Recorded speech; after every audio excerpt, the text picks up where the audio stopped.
Hi friends, இன்றைக்கி மீனாட்சி பொண்ணுங்க சீரியலில் என்ன நடந்ததுன்னு பார்க்கலாங்க. வெற்றி வந்து அவங்க அம்மா கிட்டே எனக்கு அந்த 10 லட்சம் பணம் வேண்டாமான்னு சொல்லி கொடுத்துறாங்க, நானே பார்த்துக்கிறேன் அப்படின்னு சொல்லிட்டு எனக்கு ரொம்ப சந்தோஷமாக இருக்குது. உங்கள் அம்மா கிட்டே நீ காசு வாங்காமல் இருந்தது, எப்படி நம்ம இந்த பணத்தை ரெடி பண்ண போகிறோன்னு தெரியலன்னு சொல்லி 2 பேர் பேசிகிட்டு இருக்காங்க. வெற்றி அவங்க ஃப்ரெண்ட்ஸும் போயிட்டு இருக்காங்க, எப்படி பணத்தை ரெடி பண்ணுறது அப்படிங்கிற மாதிரி பேசிட்டு அவங்க ஒரு போஸ்டர் பார்க்குறாங்க. வெற்றி பாக்ஸிங் வந்து ஒரு போட்டி நடக்குது, அதில் வின் பண்ணால் 10 லட்சம் தரதா அப்படிங்கிற மாதிரி போட்டிருந்தாங்க. வெற்றியில் ஜாயின் பண்ணுறேன்னு சொல்கிறாங்க. அவங்க ஃப்ரெண்ட்ஸ் வேண்டான்னு சொல்லி எவ்வளோ மறைக்கிறாங்க, கேட்காம அந்த லொக்கேஷனுக்கு போயிட்டு அந்த ஃபார்மையும் வாங்கிறாங்க. வீட்டில் வந்து ஃபார்ம்லாம் ஃபில் பண்ணி உங்கள் ஒய்ஃப் கிட்டேயும் சைன் பண்ணி எடுத்துகிட்டு வர சொல்கிறாங்க. உங்களுக்கு போட்டியில் ஏதாவது ஆச்சுன்னா நாங்கள் பொறுப்பில்லைன்னு அதை எழுதியிருக்கோம், அவங்க உங்கள் ஒய்ஃப் சைன் பண்ணணும் அப்படின்னு சொல்கிறாங்க. இங்கே கோச்சிங் கொடுப்பீங்களான்னு கேட்குறாங்க. நாங்கள் கொடுப்போம்னு சொல்கிறாங்க.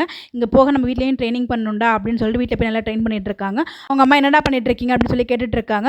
பாக்ஸிங் போட்டியில் கலந்து விஷயத்த சொல்லிட்டு இருக்காங்க. உடனே இந்த ஃபார்மில் சக்தி கிட்ட சைன் கேட்குறாங்க. சக்தி அதை படித்து பார்த்து நல்லா போட முடியாது, உயிருக்கு ஏதாவது ஆச்சுன்னா பொறுப்பில்லை அப்படிங்கிற மாதிரி எழுதியிருக்காங்க அப்படின்னு சொல்கிறாங்க. செம்ம ஷாக் ஆகுறாங்க அவங்க அம்மா. சைன் போட்டால் தான் நல்லா கலந்துக்க முடியும், நல்லா சைன் பண்ண முடியாது அப்படின்னு சொல்லிட்டு போயிடுறாங்க.